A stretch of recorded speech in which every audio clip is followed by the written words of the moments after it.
Bonjour à tous et bienvenue dans ce nouvel épisode d'Historiapolis, deuxième partie de la série consacrée à la vie et l'œuvre politique du cardinal de Richelieu. Dans le premier épisode, nous avions retracé le parcours du jeune Armand du Plessis de Richelieu de sa naissance en 1585 à ses 25 ans, en 1610, peu après qu'il eût été nommé évêque de Luçon, et année durant laquelle est mort assassiné le roi Henri IV. Nous avions également parcouru l'évolution de la France en ces temps troublés, parsemée de conflits religieux, de tensions internes, de régicides, mais aussi de périodes de paix et de reconstruction. Nous avions conclu sur l'année 1610 en elle-même, et tandis que Henri IV préparait une intervention militaire d'envergure contre l'Espagne sur plusieurs fronts, il avait été tué par Ravaillac, fanatique catholique proche de la Ligue, elle-même favorable à la puissance espagnole le 14 mai 1610. En outre, on comptait à la cour un nombre non négligeable de soutiens à Madrid, et dans les cercles de pouvoir, immédiatement après la mort du souverain, de nombreux clans se sont formés, farouchement opposés quant à la nouvelle politique à conduire. Finalement, l'intervention française prévue contre l'Espagne n'est pas complètement annulée, mais son ampleur est revue à la baisse. Les opérations dans les Pyrénées et dans les Alpes sont annulées. Seule celle prévue dans la vallée du Rhin est maintenue, et encore avec l'autorisation tacite de l'Espagne pour traverser ces provinces néerlandaises. Mais revenons un temps sur la situation personnelle de Richelieu en ce moment crucial. Pour lui, c'est aussi un temps de rencontres décisives. C'est en effet dans les mois suivant la mort du roi que va se nouer la relation d'amitié durable qui va lier Richelieu et François Leclerc du Tremblay, plus connu sous le nom de Père Joseph. Cette relation entre les deux hommes est fondamentale parce qu'elle n'est pas seulement d'ordre amical. Elle est aussi politique et intellectuelle, et aura une influence considérable sur la politique mise en place par Richelieu. Le père Joseph est en effet d'une intelligence considérable, plus encore peut-être que l'évêque de Luçon. C'est d'ailleurs à son propos qu'est utilisée pour la première fois l'expression d'éminence grise, Richelieu étant pour sa part qualifié d'éminence rouge de Louis XIII. Le père Joseph est un moine capucin. Les capucins sont une branche détachée des franciscains, et ils sont parmi les plus fervents monastiques, très catégoriques dans leurs vœux de pauvreté, et sont très populaires auprès des masses car ils évangélisent par l'exemple et la piété plutôt que par le moralisme zélé. Richelieu a d'ailleurs fait appel à eux pour ramener la foi catholique dans les régions de l'Ouest, et c'est de cette manière qu'il connaîtra le père Joseph, déjà proche des cercles de pouvoir, mais envoyé à l'abbaye de Fontevraud, entre Tours et Angers, pour y régler les dérives d'accumulation de biens des religieuses.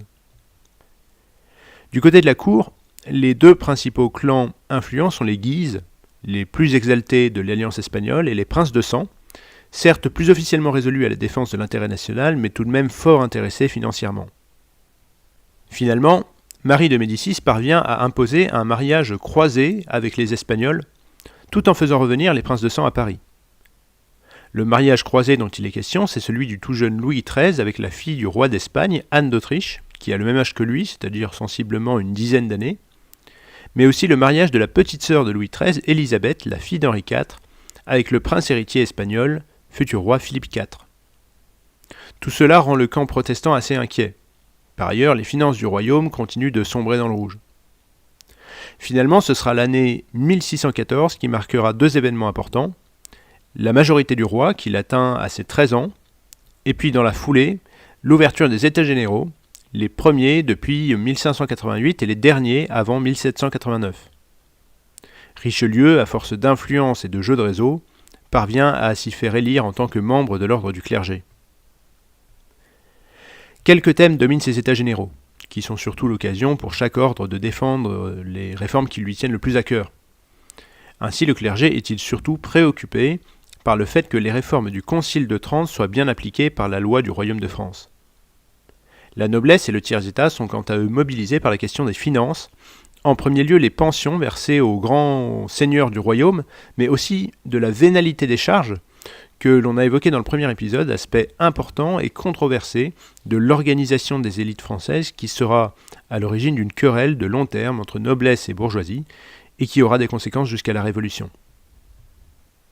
Concernant la question des pouvoirs attribués au roi, il peut sembler paradoxal a priori de constater que ce sont les représentants du tiers-État qui au début du XVIIe siècle soutiennent le plus massivement les politiques de renforcement de l'absolutisme royal, tant contre le clergé, qui jure fidélité à Rome, que contre la noblesse, qui a intérêt à un partage des pouvoirs royaux entre le souverain et les grands du royaume. Quoi qu'il en soit, Richelieu se montre tellement habile et convaincant aux États généraux de 1614 que, de membre anonyme de l'ordre du clergé au début, il finit nommé orateur de cet ordre pour le discours final, début 1615. La période est également et surtout marquée par l'affrontement terrible entre la reine-mère Marie de Médicis et Henri II de Bourbon-Condé, dit le duc de Condé, afin de posséder le pouvoir effectif sur le royaume. Si ce pouvoir est officiellement détenu par Marie de Médicis, le prince de Condé mène une furieuse politique durant toutes ces années pour accroître son influence et amoindrir celle de la reine-mère, ainsi que des époux Concini. Le double mariage franco-espagnol, fin 1615, est marqué par un rituel lourd et long à mettre en place. Je l'ai donc dit, Louis XIII devra se marier avec Anne d'Autriche, la fille de Philippe III d'Espagne, celle-ci devenant reine de France, et Élisabeth de France, sœur de Louis, devra se marier avec le futur Philippe IV d'Espagne, fils de Philippe III, devenant donc reine d'Espagne. Les princesses respectives, pour ne froisser aucun des deux royaumes, doivent être échangées officiellement selon un protocole extrêmement strict, en bateau sur la Bidassoa, rivière qui fait la frontière entre la France et l'Espagne. Le voyage est très long. Une très grande suite royale part en août 1615 de Paris et arrive en novembre à la frontière espagnole, pas épargnée par les maladies et jamais vraiment à l'abri de diverses embuscades armées menées par des seigneurs mécontents. Il faut dire que la colère est générale, et au retour de la suite royale à Paris, après l'échange des princesses, les troubles vont éclater au grand jour contre Marie de Médicis, mettant le pays au bord de la guerre civile. Du reste, les rapports entre Louis XIII et sa mère vont considérablement se tendre, car celui-ci, très réservé et âgé seulement de 14 ans, est sorti terriblement humilié de la nuit de noces, sa mère ayant très lourdement insisté pour que le mariage soit immédiatement consommé en public devant une importante assistance. Du côté d'Anne d'Autriche, c'est sa très conséquente suite espagnole montée à Paris qui va poser problème. Enfin, Richelieu, pour sa part, toujours aussi fin manœuvrier, a réussi à se faire imposer aumônier de la jeune reine. Au début de l'année 1616, synthétisons donc les grandes oppositions. Le clan de Marie de Médicis et des époux Concini, absolutistes et ardemment catholiques, en faveur de la proximité avec l'Espagne, certaines principautés italienne et surtout la papauté, s'oppose au clan du prince de Condé, catholique aussi mais beaucoup plus enclin à s'appuyer sur l'influence et la puissance des Huguenots, clan beaucoup plus participatif entre guillemets dans sa conception du pouvoir, mettant en avant le rôle des parlements et de la noblesse au sens large. Voici comment Michel Carmona, dans sa biographie de Richelieu, qui je l'avais déjà dit dans le premier épisode, constitue la principale source que j'ai utilisée pour faire cette série, voici comment Carmona dépeint la situation. Le match Condé-Concini résume l'affrontement entre deux volontés politiques. Celle du prince reprend de manière souvent vague l'idéal d'une participation active au pouvoir des corps traditionnels, l'Église, la noblesse, les parlements. Elle préfigure un peu les idées d'un Saint-Simon à la fin du règne de Louis XIV, et davantage peut-être celle de Montesquieu. Mais Condé regarde vers le passé, vers la vision idéalisée d'une époque où l'État était en quelque sorte une copropriété entre la famille royale et les grands clans nobiliaires. Concini, originaire d'un État, la Toscane, où le pouvoir absolu comme doctrine et comme pratique a réalisé des progrès considérables, travaille au renforcement de la monarchie. Qu'il y trouve personnellement son compte est certain, mais le fait est que, non sans intelligence, il s'efforce de grignoter les privilèges des individus et des catégories qui mettent obstacle à l'exercice absolu du pouvoir par la royauté. La situation est donc assez grave. Les troubles ont éclaté et la dite paix de Loudun, en mai 1616, parvient quelque peu à ramener l'ordre, au prix de larges concessions pécuniaires faites aux grands du royaume. Mais cela ne calme en rien la haine que ces derniers vouent en particulier à Concini. À partir de l'été, les grands seigneurs du royaume se réunissent plusieurs fois en secret afin de se débarrasser physiquement du ministre italien. À l'initiative de ce complot, le duc de Bouillon et le prince de Condé qui réussissent à convaincre le duc de Guise de participer aux réunions. Ce dernier déteste Concini, mais en tant que champion de la cause catholique veut demeurer loyal à Marie de Médicis. Si tout le monde est d'accord pour faire tuer Concini, Bouillon, dans un excès d'ardeur, se permet d'aller plus loin, peut-être trop loin, et de proposer de faire exiler la reine-mère, voire de faire tuer le jeune Louis XIII pour remettre la couronne sur la tête de Condé. Guise est ulcéré et quitte la réunion secrète avec ses alliés. Tandis que Guise risque de tout révéler, Condé décide de lui-même de dénoncer tout le monde à la reine, lui laissant à penser qu'il n'était présent aux réunions que pour saboter ce complot. Un temps crédule, la reine-mère, cette fois en parfait accord avec son fils, décide de faire arrêter Condé et tous les autres princes, mais seul Condé est attrapé. En fait, un rapport secret avait prévenu la reine-mère qu'un complot se tramait. S'il est vrai que Condé a vraiment participé dans le but d'assassiner Concini, il faut à sa décharge de signaler qu'il n'a jamais cautionné l'autre partie du projet fomenté par Bouillon, mais le rapport en question n'avait pas précisé cela. Toujours est-il que Condé se retrouve prisonnier. Richelieu, pour sa part, est plus proche que jamais de la reine-mère et du roi, participant à toutes leurs réunions. Les princes qui se sont échappés entrent en guerre ouverte avec la monarchie. Un grand affrontement se prépare. Richelieu, à force d'influence et d'intelligence, obtient le 25 novembre 1616 son premier ministère dans le gouvernement Concini, et pas n'importe lequel, le ministère de la Guerre et des Affaires étrangères.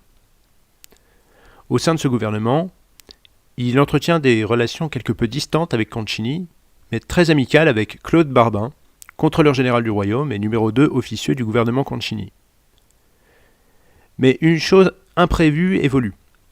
Agacé par l'impopularité grandissante de sa mère et celle à son sommet dont est l'objet Concini, ça fait déjà plusieurs années que le Florentin échappe régulièrement à des lynchages ou à des tentatives d'assassinat, que sa vénalité et sa grossièreté de nouveau riche n'arrangent rien, Louis XIII commence à éprouver une certaine solidarité avec les grands du royaume. Cela n'a pas de conséquences pour le moment sur la guerre qui leur est menée, mais cela en aura plus tard au niveau politique. On peut voir à cette époque que Richelieu entretient déjà à l'action et au commandement un rapport bien particulier. Selon Michel Carmona, le ministre de la guerre agit selon deux grands principes, la rapidité d'action et la vision à long terme. On pourrait ajouter la permanence de la raison d'État et l'inébranlable conviction que les services du roi, c'est aussi le service de la France. Ainsi, Richelieu identifie-t-il le problème le plus profond, au-delà de la rébellion immédiate des grands princes, qui caractérise la faiblesse de la France et notamment de l'État dans le maintien de sa puissance intérieure. L'instabilité, permanente depuis des années, est causée par la terrible turbulence des nobles et les facilités dont elles disposent. La réalité est celle-ci. Une petite faction de la société, la noblesse, dispose, en héritage d'une tradition féodale, d'une puissance militaire considérable capable de parasiter, voire de mettre en péril l'État. Richelieu identifie la source du problème. La puissance des nobles repose sur la puissance de leur place forte. La solution à la rébellion de 1616-1617 pourrait consister à battre les seigneurs, ce que les armées de Richelieu parviennent à faire, et à faire ce qui a toujours été fait, c'est-à-dire attendre fébrilement le prochain soulèvement. Sans concession, Richelieu va aller beaucoup plus loin, faisant raser toutes les places fortes, citadelles, bastions seigneuriaux de l'intérieur du pays, afin de réduire les princes parasites à l'impuissance militaire, et Vauban à ce titre terminera l'œuvre de l'Éminence rouge en faisant construire méthodiquement aux frontières extérieures, accomplissant cette œuvre exceptionnelle qu'est l'édification d'un État souverain. Sur le plan de la politique extérieure, la France est somme toute dans une situation déplorable, et son image est mauvaise. Elle n'a plus la confiance des nations protestantes depuis le début de la Régence, et va jusqu'à passer pour un pays vassal de l'Espagne. En effet, depuis la double union, l'influence espagnole et pontificale a grandi, au point que l'ambassadeur d'Espagne et le nonce apostolique font partie du conseil restreint de Louis XIII. Cette servilité est inacceptable même pour Richelieu, clerc et pourtant lui-même plutôt pro-espagnol. Il faut donc rassurer les États protestants et restaurer l'indépendance française sans pour autant vexer les Habsbourg, ce qui paraît difficile pour ne pas dire impossible. Les principales forces protestantes sont au nombre de 3. Les princes protestants allemands, pris dans leur ensemble, sont relativement rassurés par les efforts de Richelieu. Mais les Hollandais et les Anglais, qui entretiennent de très importants liens avec La Rochelle, bastion du plus fanatique des protestantismes français, se montrent beaucoup plus circonspects. Pour ne rien arranger, Venise, traditionnel allié de la France, commet un affront à la diplomatie française en déplaçant les négociations de son conflit contre les Habsbourg viennois de Paris à Madrid, sentant que la France n'est plus un intermédiaire crédible au niveau international. C'est un coup très rude qui est porté à l'influence française en Italie. Ainsi, la période 1616-1617 constitue-t-elle un moment extrêmement périlleux pour la France, tant au niveau intérieur que dans les relations internationales. Pour ne rien arranger, l'autoritarisme de Concini atteint des niveaux qu'il n'avait jamais atteints auparavant. Voilà la description que fait Michel Carmona des derniers mois de la vie du tyran florentin. Mais à la cour, l'atmosphère est de plus en plus lourde. La morgue de Concini, ses manières dictatoriales, le mépris qu'il affiche à l'égard de Louis XIII ont atteint un degré insupportable pour la dignité, l'autorité et peut-être la sécurité même du jeune roi. Concini a mis sur pied un véritable réseau d'espions destiné à repérer ses ennemis et à traquer les auteurs de pamphlets. Cette espèce de milice privée ne se gêne pas pour procéder à des interrogatoires arbitraires, enlever et séquestrer des suspects. Pensant impressionner la population parisienne, Concini fait ériger sur le Pont-Neuf et aux principaux carrefours de la capitale 50 potences qui montrent le sort réservé à ceux qui oseraient défier sa toute-puissance. Concini est déjà bien plus puissant que le roi, et se signale par une rare insolence. Celle-ci d'ailleurs semble devenue la règle du comportement de Concini à l'égard de Louis XIII. Il garde son chapeau sur la tête en présence du souverain, il siège au conseil des dépêches où il n'a que faire, occupant la chaire du roi et menant les travaux à la baguette. Il sait bien que Louis XIII réagit maladivement.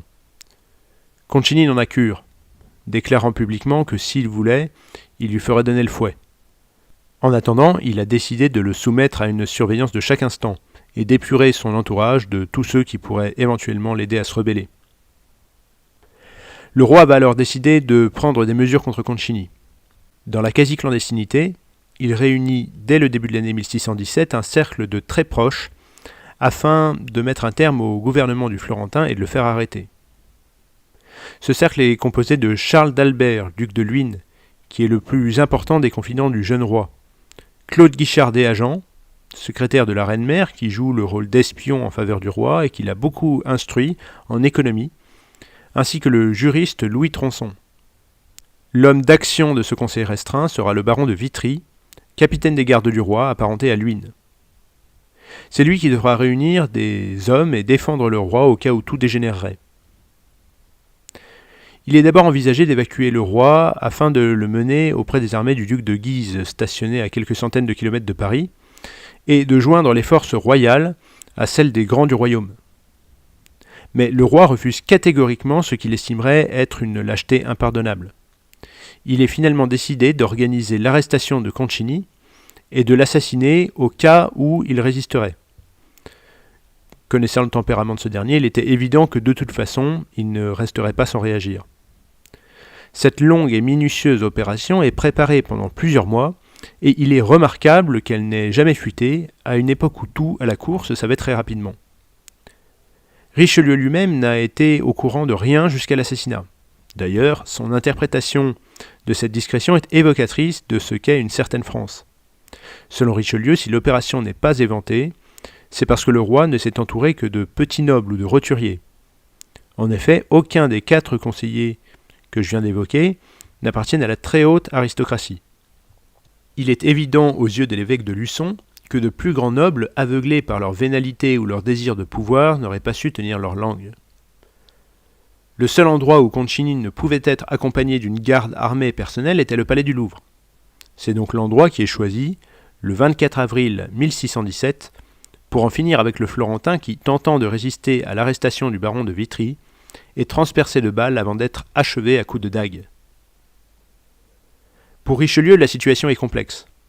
Il avait notoirement renvoyé l'image d'un opposant au sein du gouvernement à Concini, et avait proposé 2 fois sa démission à la reine-mère dans les dernières semaines avant l'assassinat, démission refusée par celle-ci.